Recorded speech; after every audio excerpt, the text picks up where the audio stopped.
video, I'm going to give you my perfect hotel tips and tricks. If you find this video helpful, please consider to like this video and subscribe to my channel. In saying that, let's just jump straight into the video.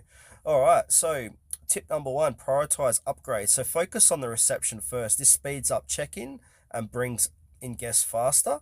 Also, you want to upgrade rooms, so better rooms equals more money per guest. Staff management, hire enough cleaners and bellhops to keep things moving smoothly. Don't overhire too early. Balance wages with your income. Automate early tasks. So once you can afford them, automate processes like cleaning or check-in with staff. This frees up your time to focus on expansion. Also, watch ads wisely. Ads can give instant boosts, but save them for when you're low on cash or want to accelerate a big upgrade, so keep that in mind. Also, you want to plan your layout, so keep hallways clear and logical. Guests hate long walks. Place amenities in logical spots so guests can use them often. Also, complete missions and challenges, so daily and special missions offer big rewards, so always keep an eye out on them.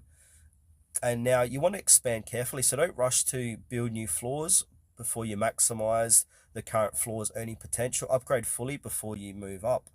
And also play actively, so the game rewards active management. Don't just let it idle for too long. You want to kind of be playing this every day or every second day if possible.